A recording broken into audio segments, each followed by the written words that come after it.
We love joining new coaching programs because it hits all of our endorphins, and our endorphins are saying, this is the time, this is the one, this is the tactic. And it's like, it might have been, and it might be.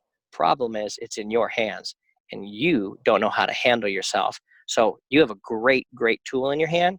Problem is, you're too fucked up to understand how to actually use it, because you won't sit down and actually write down, what did I do this last 7 days? I've learned so much over this first year of podcasting, and I wanted to share with you guys the 10 most life-changing lessons that I have learned this year. So I created a document, and it's on my website. What you're going to do, you're going to go there. It's going to be 10 life-changing lessons.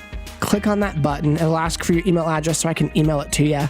Sign up for it, because these life lessons radically changed the way I viewed my life and the way I started living. It helped me to get better in the areas that I've so desperately wanted to see progress and growth in. And because I know they helped me, I really believe that they will help you. And I wanted this to be a gift for you guys. So I really hope you enjoy this gift, and go to the website, thewholepersonpodcast.com to get it. It's free. And I hope you guys enjoy and learn as much as I did from it. Today, we have an awesome guest. His name is Keith Yackey. I came across Keith on another podcast, and his story sounds very similar to some of the same life situations I have found myself in. And so, since I figured we had kindred hearts, I reached out to him. And today, joining us, sir, I want to say thank you for your time coming on the show. I really appreciate you doing so. Man, it's such an honor to be here on your show. So thanks for having me, man. You bet. So I don't know how many of our audience members listening to this has met you or heard of you, but man, I want you to give your own introduction. Who are you? What are you about? What are you currently doing? Yeah, I'm just a guy that wants to live my best life, but probably like a lot of your listeners, right? So I'm always pushing my potential. I love business. I've started a bunch of them. I've been pretty successful in those businesses. And currently right now, I live in Orange County, California, where I surf a lot and run my coaching business and still invest in real estate. So real estate's kind of been a thing for me. And I'm deep in the pit of building a really cool brand with my wife about teaching people how to have real relationships. And so that's what I'm about, helping people. Well, awesome. For those of you that don't know, and I don't know if you knew this, Keith, but my entire life wanted to be a pastor. And then as of the last, I even went to school and took out hundreds of thousands of dollars of debt, and not being a pastor. I'm actually in real estate myself. I'm a real estate agent, and I got into the real estate game because I also want to be a real estate investor and, work on relationships as well. So what has your experience been like working within real estate, but also just being an entrepreneur and developing relationships with other people to be mutually beneficial? Well, what's interesting to me is people say that sometimes they'll be like, "Oh, real estate, that's a relationship business." And while I agree with them, they almost sound like they're saying that it and only a few other businesses are relationships business, when I believe actually every business is a relationship business. So I think that because you're going to have a relationship with people you're working with on your team, you're going to have relationships with vendors or real estate agents bringing you properties or contractors. So like, you've got to understand, I think the greatest skill you could ever learn is how to truly interact with people. And I think my favorite quote is, I want people that when I leave, they just go, wow, my life was better because that person came into my life. You know what I mean? Right. So I think that there's a lot of skills that can be learned in that, not the least of which is being others focused, whether it's sales, whether it's influence, whether it's leadership. When you focus on the other person and say, hey, this is a real person that has real needs. They've got a problem. They need a solution, those types of things. And if I'm the best fit to be able to help them fix their problem, then yeah, I will push for that. But if I don't think I'm the best fit, then I want to be the guy, and I am the guy that will point to somebody else and say, hey, you know what, this person's a better fit for you to get the result you're really looking for. Right. So how has that played out, say, since the beginning of your career? Because, as we were talking on the phone, you said that this is a very important topic to you because along the way, from what you said in your text, that your life got pretty well screwed up several years ago. Yeah, well, that relationship was specifically with my wife, and I had the rude awakening a little over 3 years ago when she basically said, we had gotten our dream home in Vegas, and she said, I'll help you move in, but I'm not staying. And I was, the typical guy that was running his business, coming home, I'd tell my wife all about my business wins, and then I would fall asleep on the couch. And she said, this isn't working for me. Like, you're not showing up as the dad you said you'd be. You're not showing up as the husband you said you'd be. So I'm out of here, after many warnings and me not changing. And I think what happens is, for me, I was sitting in this beautiful, gorgeous, big home with all the fixings alone. And I thought, this couldn't be any further from the success of what I wanted in my head. You know what I mean? Right. So it's like, cool, you make all this money and your daughter is in another state being fed dinner by another dude because whatever business you were running apparently was so much more important than her.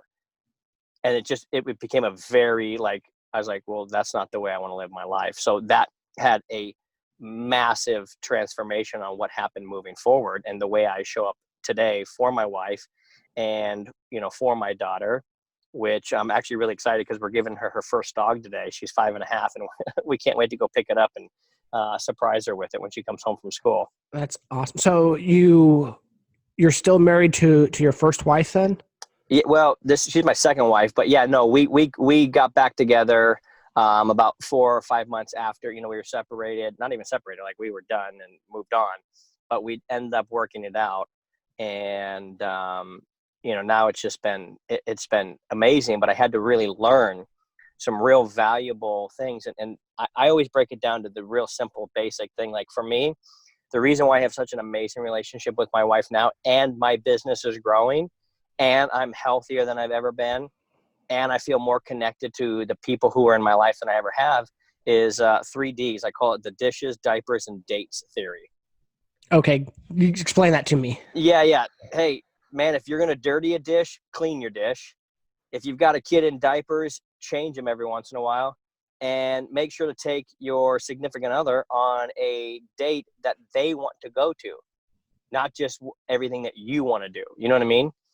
So again, it's that servant-hearted leadership. It's the other-focused mentality that says it's not just all about me. And so many driven entrepreneur A-type personality guys, it's almost by default, they feel like everybody's there to support them fulfill their vision, and they don't even see it. We have a name for the guy that I used to be. We call him Trevor.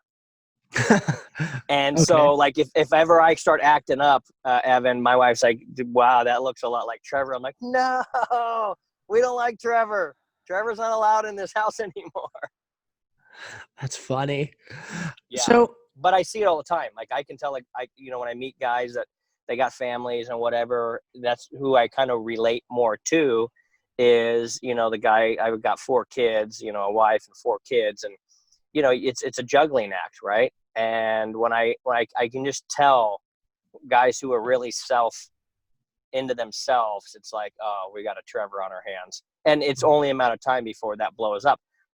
But sometimes, a lot of women won't stand up for themselves. And I don't know how many women you have listening to this podcast, but I can tell you this, if you're settling in any way, shape, or form, it's Trevors don't get better.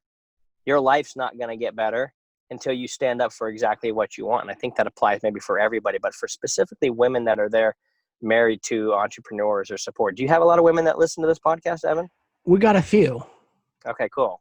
Well, hopefully if any of them are feeling stuck or not knowing what to do, that they will stand up for themselves. I was so proud of my wife that she stood up and said, this isn't acceptable. This is one we agreed to, and I'm out of here.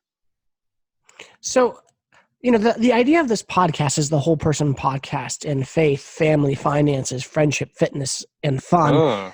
And it sounds like you have really made that kind of your core, in the context that you keep what's important, and each one leads to the other, meaning that if you're, let's just, go to the Zig Ziglar idea where, if your relationship spiritually is a little bit deflated, it causes a little bump in that wheel, in that flat area. And so the idea is to be fully inflated, or at least evenly inflated in these areas. What advice do you have just on all of those? Because it sounds like you're doing well in all of those. Yeah. You know what? I think it has to do with focus, and it has to do with cutting out stuff that doesn't matter. Like this crazy trend where we are literally attached to our phone, and then we jump on and we scroll through. Like, why do we do that? We're addicted to it, but it's like people aren't focused on the things that actually matter. They busy themselves with shit that doesn't matter, or it's a form of entertainment, and then they wonder why everything else falls apart. So for me, I just got very, very clear. I decided, okay, I want the next 10 years to be better than the last 10 years. And what does that actually mean? Well, it means I've got to have some sort of a standard for how I live my life, and I have to have some sort of a filter with which I spend my time on. So, which podcast do I want to actually be interviewed on? I get asked by a lot of people to do them, and I deny almost all of them, only because of the different seasons in my life. So it's like, all right, in this season of my life, what do I want to put my attention on, and what do I want to pour my heart into, and what's worth the investment? So right now, for the last 3 years, I've been, empowering my wife to live her best life, because I always tell people, hey, listen, if anything I can help you do to help you by, so when you get to the end of your life, you can look back and live it with no regrets. I think a lot of times for those of us that are on stage or out front or have the microphone, we're telling all these other people to do it, but are you empowering the people around you to also do that? So when I look at my wife, I go, can she say that she's living her best life?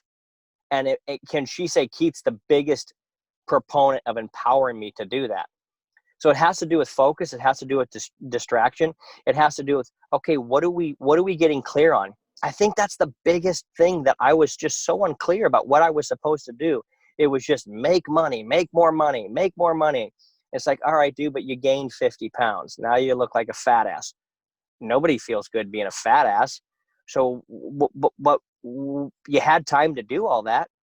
You just didn't choose it right. So I think it's this, and I'm almost going to sound a little pessimistic about this, and I don't mean to be, but until somebody gets really clear on what they want and actually decides to be disciplined about getting it, they're going to spin their wheels in the mud, and they're going to want to look around and blame everybody else, and it's their own damn fault.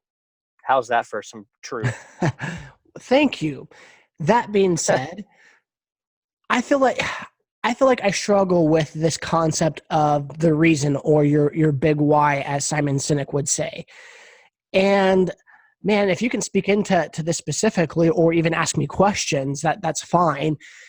I went on this entrepreneur journey because I got fired from so many other jobs. The economy stunk, and I realized that I didn't like working for crummy bosses. I didn't like taking, what am I thinking of? Direction from people that were self-serving and then take credit for what I did. So I bucked the system, and then I also got fired from jobs because of that. And so what ended up happening is, when I came into real estate, I got into real estate because I wanted to be a real estate investor. And I'm not yet.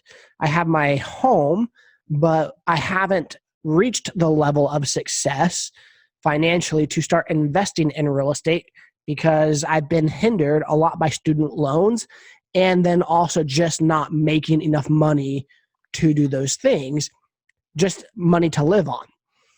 But now I'm in a season where all of that is about to change, or it's in the process of changing far more than it was a year or two ago, where there's extra money, where we have a better lifestyle, there's quite a bit of margin, and we're paying off debt like crazy. We're about to pay off the student loans. And I look at my life, I look at my business, and I say, but what's really motivating me? Because at times I have a hard time waking up in the morning because I stay up too late watching TV for no reason. I, am not as disciplined physically like I used to be because I've had so many injuries, and it hurts. It's not enjoyable, and I'm not expecting working out is.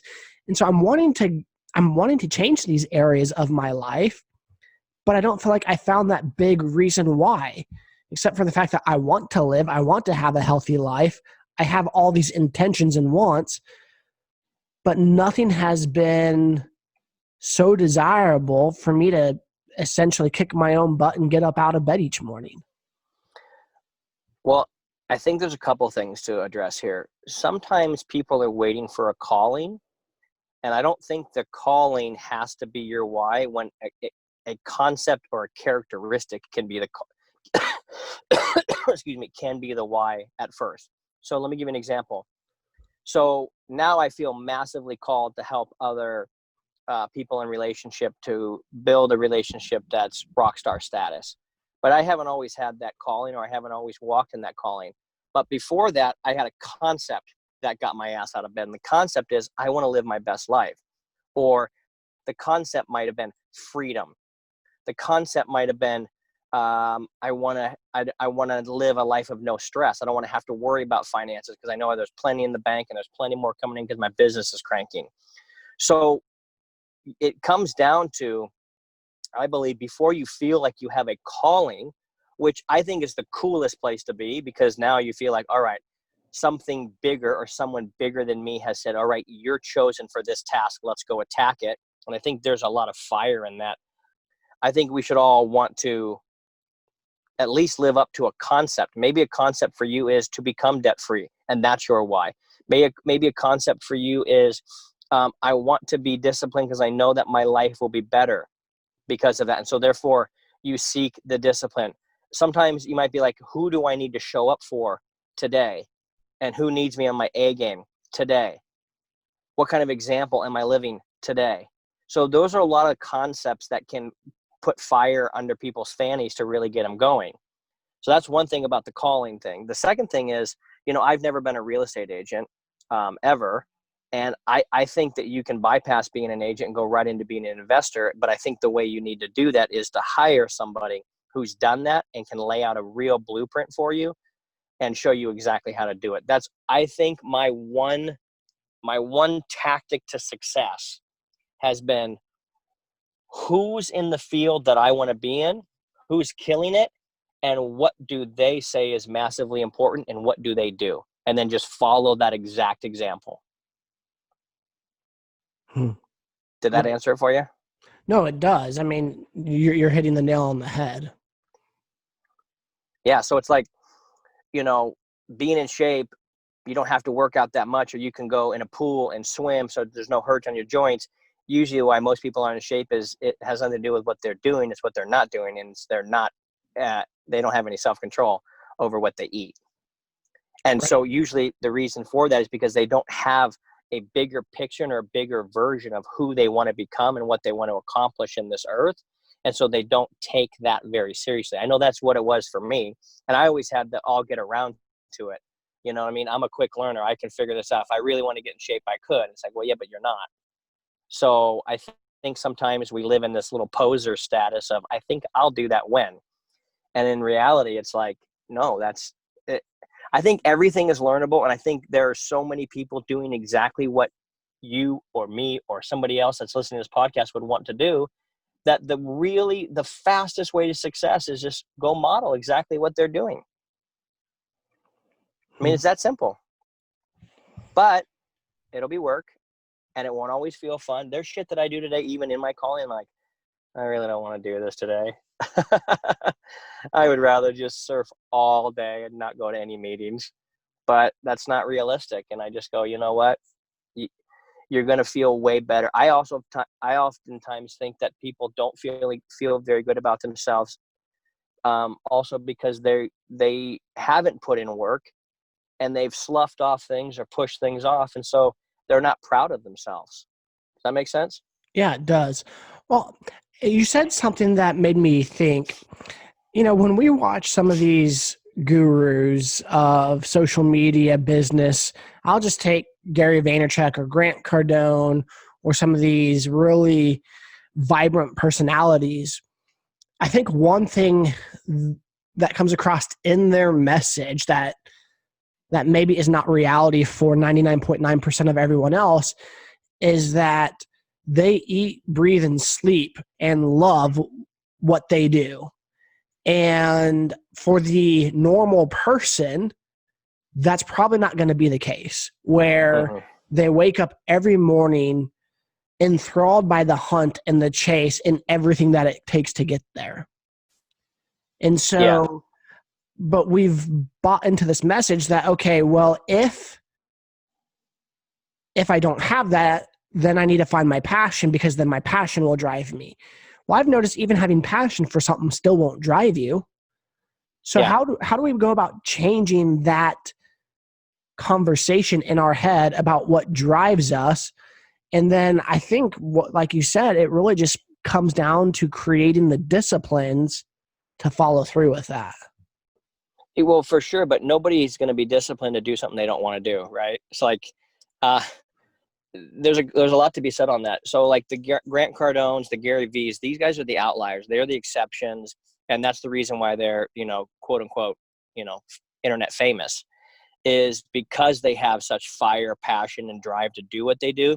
That's why Gary likes working 18 hours a day. 18 hours a day of work sounds like the most miserable life on planet Earth to me. Right. 8 hours a day of working sounds like an absolutely miserable existence. So you got to know who you are, know what you want, I just think it comes down to like, well, what do you want? And most people don't know what they want because they've been told what they want and they're so influenced. What I would tell somebody to do is stop watching Gary Vee, stop watching Grant Cardone, stop watching Andy Frisella, stop watching anybody at all, and start journaling what the hell you want. But Keith, that sounds so simple. I know it is really simple, but most people are waiting to be told what to do. Like, oh, I'm not Gary Vee, so I'm not an entrepreneur. You know how many wildly successful entrepreneurs came before Gary Vee, and how many wildly successful entrepreneurs there are concurrently with Gary Vee that have never even heard of that guy? And how many wildly successful entrepreneurs look at Gary Vee and go, what a joke. This guy's crazy. What he's saying is ridiculous. So, but what happens is people get caught up in, I think, the bystander of like watching the show of like, oh, what did this guy diss Gary and this guy? It's like, how about not worry about any of that and just put your head down and figure out what makes you happy. You're going to have to pay your bills at first, but then start watching. What are you YouTube searching? What are you Google searching? What are you looking for? What fires you up? What gets you excited? And then go dive into that community and see what opportunities there are. There's so many opportunities.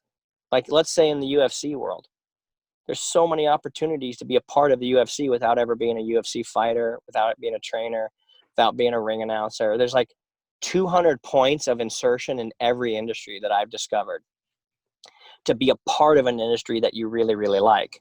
So I'll never be a professional surfer. I don't want to shape surfboards. I don't want to do any of that.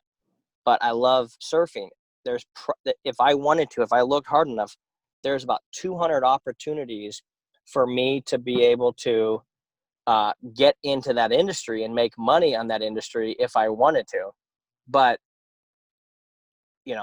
so I guess what I'm saying is, what I love about Gary, I hope Gary becomes the most famous person on planet Earth because I love his message of positivity and being self-aware and all that type of stuff. But I think it's unrealistic for anybody to actually think they're going to be Gary Vee, because you're not going to be. Right. Yeah. And you're hitting the nail on the head. I hope it didn't sound like I was slamming on him or Grant Cardone because. No. Okay, good. Because I just didn't want to come off that way. Because you're No, right. but what you're saying, these guys feel like they have this eternal fire blazing within their belly, and they have to go to, and they hate the fact that they have to sleep because they'd rather be up doing business deals. Right. When in reality, there's like few people that actually think that. And Right. a calling, you don't have to have this calling from God to be able to go do really cool stuff. And sometimes you just look at work as it is what it is. It's work. And then what do you spend your free time doing? I think people try and make this really, really mystical, and it is what you got to filter through the bullshit, and you got to figure out what the hell do you want? What excites you? For me, I like traveling. I like going on surf trips with my buddies. I like hanging out in the house playing dolls with my daughter. Like, I don't even ever want to use. I hope the word grind and hustle never comes off my lips ever. Because I don't care about that. Like, that doesn't mean anything to me. Could I make more money? Probably. Do I care? Not at all. You know what I mean? I think that's where true happiness comes from. And I'm actually a friend of Gary's. I've texted him on a number of occasions and hung out with him on a number of occasions. And I think he's the most lovely human being on planet Earth. And I just go, I am not built like that. And I don't hope I never become built like that. Right. You know what I mean? And that's where I actually find my strength. Have you ever heard of the story? It's from the book, The Third Door. You can't compete with Amazon by trying to be Amazon. No, but what a beautiful concept. Basically, their Walmart was trying to compete with Amazon online sales and spent billions of dollars trying to do such, and they were just hurting themselves in the process. And so a new person came in to help, and then with looking at everything, realized she was trying to they were trying to compete with Amazon by doing exactly what Amazon did. And then she took this huge banner and put it up, and it said, "You can't out Amazon Amazon." I love that. Yeah, so then they needed to find their unique business proposition and just be them.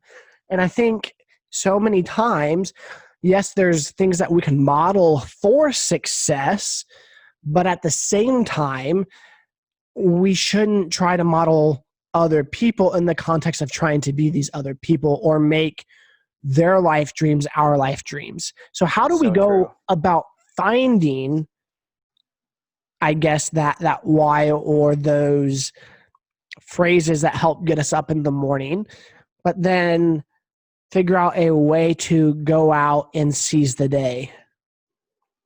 Well, every listener is going to be in a different situation.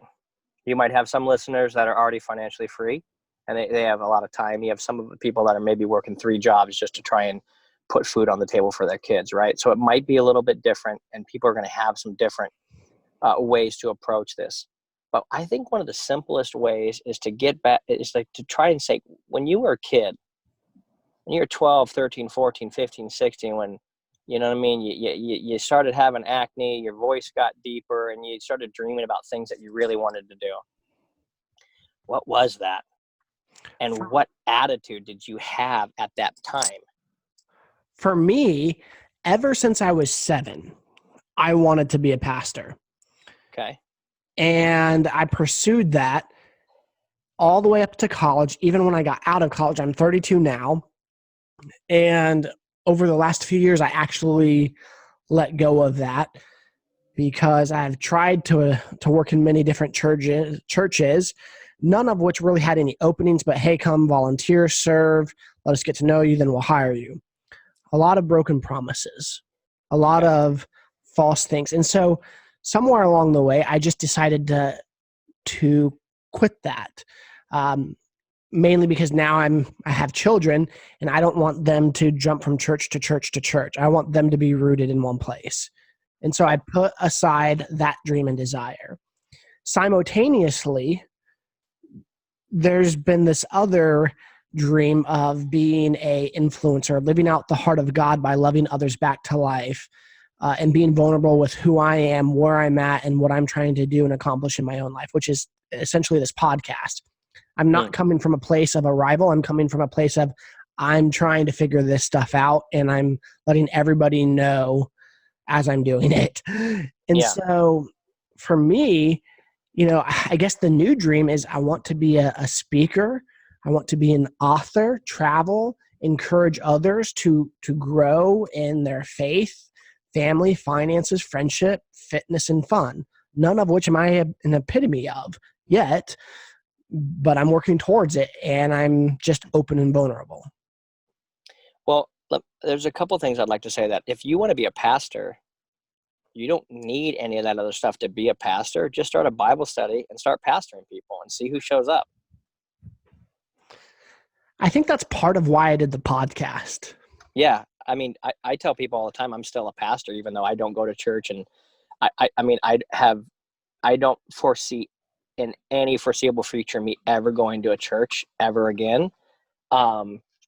But I pastor people all the time, and shepherding people is just, good leadership and showing people, how to be able to get what they want out of life, or to be able to do the things that they're wanting to do, or live a good life. Right. And there's a lot of ways to accomplish that. So I still look at a lot of the best influencers now as they're pastors, like they're shepherding and they're leading people. A. B, if speaking and those types of things are what you're super interested in, I would find a good mentor and a coach that you can hire that will show you the exact steps. Brendan Burchard lays out a really great, first of all, I think everybody should read the book by Brendan Burchard called The Charge. And I think everybody should read the book High Performance Habits. I mean, those are two books that absolutely everybody should read to answer a lot of these questions and become high performers in whatever field they choose. But I think he lays out a really big plan, and that is, what do you want to become? Reverse engineer the 5 things you need to do to be able to become those things.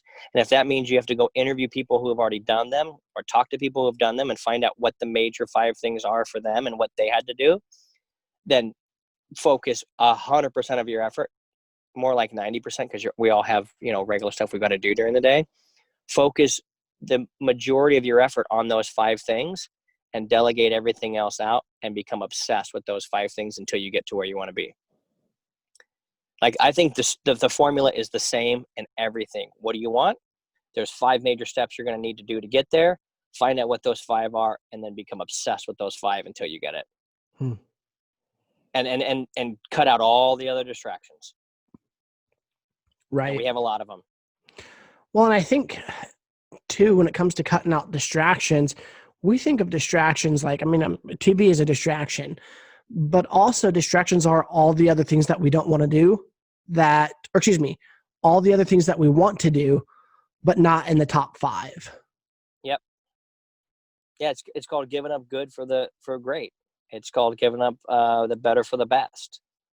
It's asking yourself, where do you really want to be? And is this serving you? I don't really like watching TV that much, but I watch about an hour and a half of it every single day because my wife absolutely loves it, and that's how we spend time together. And so we have a ton of inside jokes because of it. But like whenever she leaves for 3 or 4 days, like the TV never comes on, just because it's not a form of entertainment for me that I would choose. I'd rather read a book. I'd rather go surf. There's other things that I would like, but there are shows that she likes, and I watch them with her because I like spending time with her, and it's something that we can kind of geek out on together. Kind of like how sometimes she'll watch football games with me. Like, she could care less. Like, she went to a kid's party on Super Bowl Sunday rather than watch the Super Bowl because she could absolutely care less about football. So sometimes we compromise and do those things to be with each other. But when it really boils down to it, I think and here's the sad thing, and I hate to say this. Oh my God, I almost don't even want to say this out loud. But I can tell you the very specific thing people need to do to wrap their time and get their time under control. And the fact is 98% of people, when they hear it, will not do it. They'll go, that's true, Keith's right, but they still won't do it. Here it is. You ready? Yes. Write down everything you do during the day in 30-minute chunks. 30-minute chunks, write down everything you do. Do that for an entire week, and then look back on it and say, did I hit any of the things that were actually driving me forward towards my goal?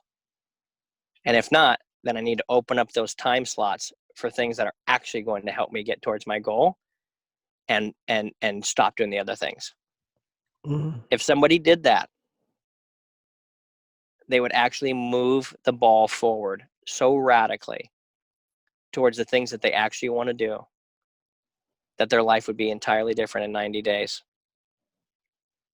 But that sounds so simple. There's no feeling. Like, we love buying new programs. We love reading new books. We love joining new coaching programs because it hits all of our endorphins, and our endorphins are saying, this is the time. This is the one. This is the tactic. And it's like, it might have been, and it might be. Problem is, it's in your hands, and you don't know how to handle yourself. So you have a great, great tool in your hand. Problem is, you're too fucked up to understand how to actually use it. Because you won't sit down and actually write down, what did I do this last 7 days?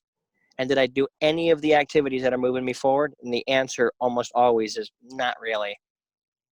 Or you spent 10% of your time on it. Like, I know what I'm saying is so overly cliche and simple, but that's because it's actually what works and nobody will do it. That's what I've discovered in my life. And I think that's one of the keys to my success. Is doing what no one else will do. It's not doing what no one else will do. It's finding out what I actually need to be doing and doing that, and putting aside the other stuff that is unnecessary for a time being. So when I first got into real estate investing, I hired a mentor. I paid a lot of money to the guy. And one of the things I realized that was taking up a lot of my time was watching football. Like, right now, I may have watched 3 games all season. Just because football doesn't mean that much to me anymore, because it doesn't help me. There's no return on investment. I can say, wow, did you see that play? Yeah, okay, whoopty. And it made me feel great in the time, and what a great entertaining thing it is. But when it really boils down to it, it's not getting me towards building my dream house on the beach with my wife. It's not getting me more ripped.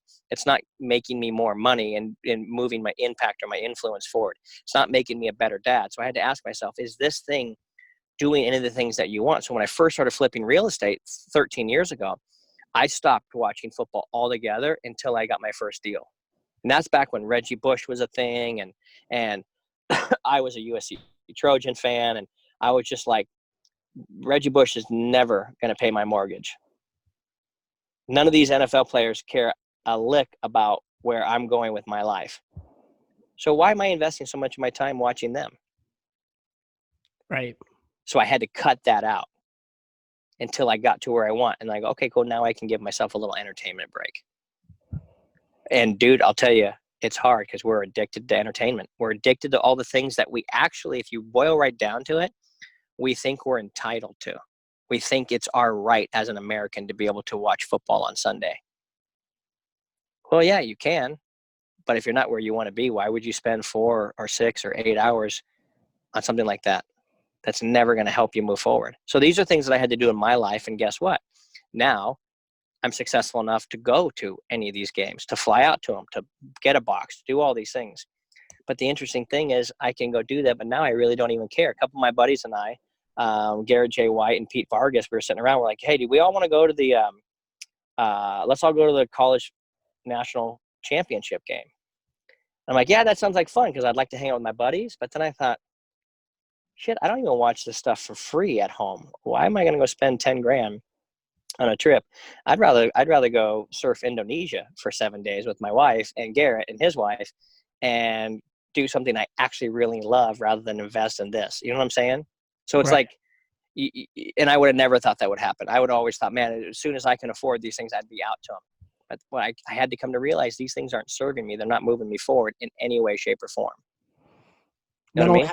Right. Not only are they not serving you, but in a sense, you haven't earned the right to as well. Exactly, man. Exactly.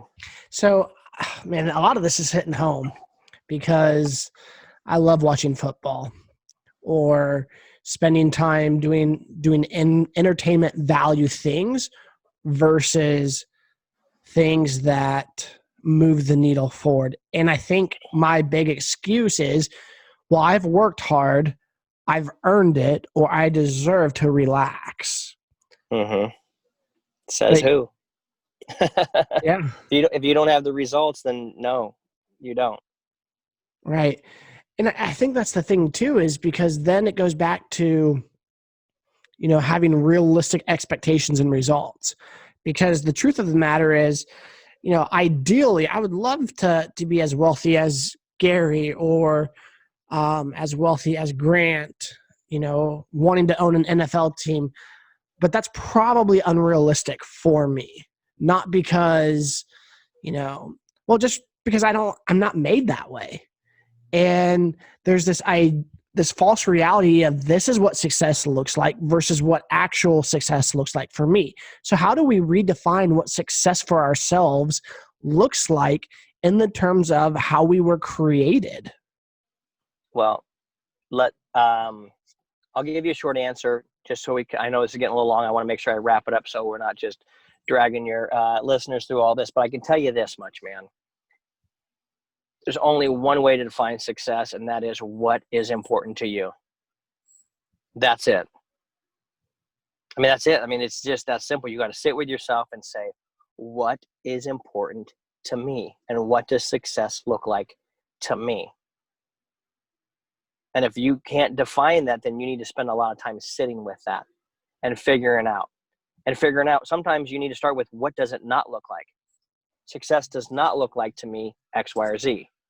And that can kind of help you hone in on what it does look like. And then you got to ask yourself, when you define success for yourself and you don't care what anybody else thinks success is, that's why the Gary V's and the Grant Cardones are so stinking happy with what they do, because they get a lot of hate and they could just care less what anybody thinks because they've already defined success for themselves. And there's no easy way to define it other than if I were you and anybody listening, I would get up 15 minutes early every single day and write out with a pen and paper, success to me is. And every day do that for the next 7 to 10 days and find out if there's a theme. Find out if there's something that crosses your mind. Find out if there's something that really, that keeps showing up. And then be like, that's what success looks like for me. Create a plan to find that, get absolutely obsessed with that plan, and go after it. Stop watching social media, because, dude, the truth of the matter is that's not helping anybody's life. Doesn't matter. It's just a form of entertainment and distraction, and all it does is just make you sad that you're not them. And you'll know if you were created a certain way. You'll know that dude, Gary's life looks like absolutely misery to me, but man, he sure is having a fun time doing it. And my life would look miserable to him, but I am having an absolute fucking blast doing what I'm doing. Does that make sense? It does, completely. Awesome, brother. Keith, man, thank you so much for coming on. The time, the wisdom, life experience you have. I really appreciate you joining us today. Oh, it's such a pleasure. Thanks for having me on, guys.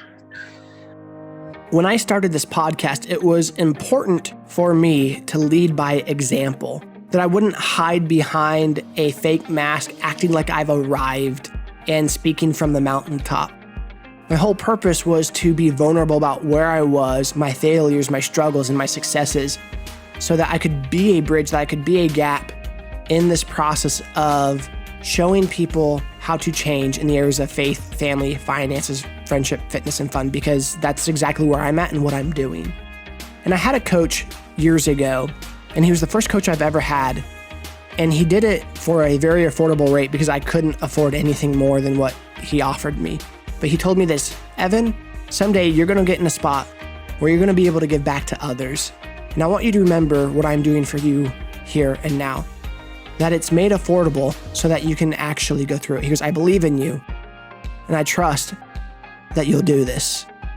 And so because of that, it resonated within me that at a certain point, when I felt I've had enough hard knocks that I had something to offer other people, I would start a coaching program. And this is that. I am now starting a coaching program, and I'm going to make it affordable because by the graces of someone else that helped me out when I was first starting my journey, I wanted to do the same for other people. So I'm going to offer a free 15-minute coaching phone call to anyone that wants it. You can go to the website, thewholepersonpodcast.com, and sign up for that free coaching phone call. And if you're looking to have a longer, extended coaching relationship outside of that first 15-minute phone call, I have the prices right up front. I'm open about it. and I'd be more than happy to see if we'd work well with one another and can help you reach and achieve the goals that you have in life. Guys, thank you so much. I hope you enjoy the show.